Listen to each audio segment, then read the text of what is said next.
ಪ್ರಜಾಶಕ್ತಿ ಟಿವಿಯ big impact. ಆಯ್ತು ಗುದ್ದುತ್ಯಾ ಗುದ್ದು.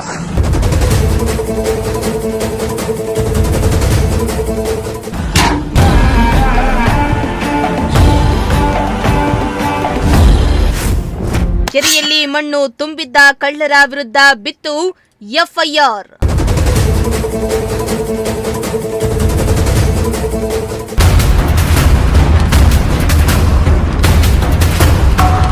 ತುಮಕೂರು ನಗರಕ್ಕೆ ಹೊಂದಿಕೊಂಡಂತಿರುವ ಗಂಗಸಂದ್ರ ಕೆರೆಯಲ್ಲಿ ಯಾವುದೇ ಅನುಮತಿ ಪಡೆಯದೆ ಕೆರೆಯಿಂದ ಅಕ್ರಮವಾಗಿ ಮಣ್ಣು ಸಾಗಾಟ ಮಾಡ್ತಾ ಇದ್ರು.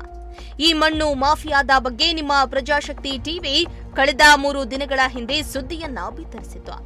ಇದೀಗ ಸುದ್ದಿ ಬಿತ್ತರವಾದ ಬೆನ್ನಲ್ಲೇ ಸಣ್ಣ ನೀರಾವರಿ ಇಲಾಖೆ ಅಧಿಕಾರಿಗಳು ಅಕ್ರಮವಾಗಿ ಮಣ್ಣು ತುಂಬುತ್ತಿದ್ದವರ ವಿರುದ್ಧ ಎಫ್ಐಆರ್ ಮಾಡಿಸಿದ್ದು ನಿಮ್ಮ ಪ್ರಜಾಶಕ್ತಿ ಟಿವಿಯ ವರದಿಗೆ ಜಯ ಸಿಕ್ಕಂತಾಗಿದೆ.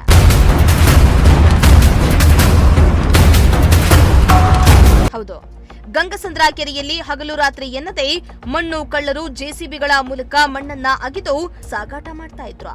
ಈ ಬಗ್ಗೆ ಮಾಹಿತಿ ಸಿಕ್ಕ ತಕ್ಷಣ ನಿಮ್ಮ ಪ್ರಜಾಶಕ್ತಿ ಟಿವಿ ತಂಡ ಗಂಗಸಂದ್ರ ಕೆರೆಗೆ ತೆರಳಿ ಪ್ರತ್ಯಕ್ಷ ವರದಿಯನ್ನ ಮಾಡಿತ್ತು. ಇದೀಗ ವರದಿ ಬಿತ್ತರವಾದ ಬೆನ್ನಲ್ಲೇ ಮಣ್ಣು ತುಂಬಿದ್ದ ಒಂದು ಜೆಸಿಬಿ ವಿರುದ್ಧ ಸಣ್ಣ ನೀರಾವರಿ ಇಲಾಖೆ ಅಧಿಕಾರಿಗಳು ತುಮಕೂರು ಗ್ರಾಮಾಂತರ ಪೊಲೀಸ್ ಠಾಣೆಯಲ್ಲಿ ಪ್ರಕರಣವನ್ನ ದಾಖಲಿಸಿದ್ದು ಪೊಲೀಸರು ಹಾಗೂ ಅಧಿಕಾರಿಗಳು ಮುಂದಿನ ಕ್ರಮವನ್ನ ಕೈಗೊಳ್ಳಲಿದ್ದಾರೆ.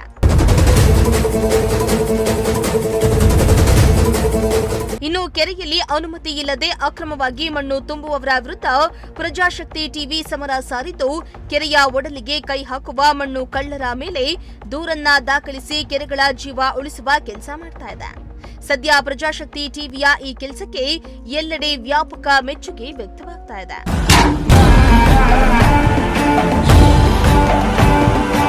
ಇನ್ನಾದರೂ ಸಂಬಂಧಪಟ್ಟ ಇಲಾಖೆಗಳು ಎಚ್ಚೆತ್ತುಕೊಂಡು ಕೆರೆಗಳಲ್ಲಿ ಅನುಮತಿ ಇಲ್ಲದೆ ಮಣ್ಣು ತುಂಬುವವರ ವಿರುದ್ಧ ನಿರ್ದಾಕ್ಷಿಣ್ಯ ಕ್ರಮ ಕೈಗೊಂಡು ಕೆರೆಯನ್ನ ಉಳಿಸುವ ಕೆಲಸಕ್ಕೆ ಮುಂದಾಗಬೇಕಾಗಿದೆ. ಕ್ಯಾಮರಾ ಪರ್ಸನ್ ಸಂಜಯ್ ಜೊತೆ ಪುನೀತ್, ಪ್ರಜಾಶಕ್ತಿ ಟಿವಿ, ತುಮಕೂರು.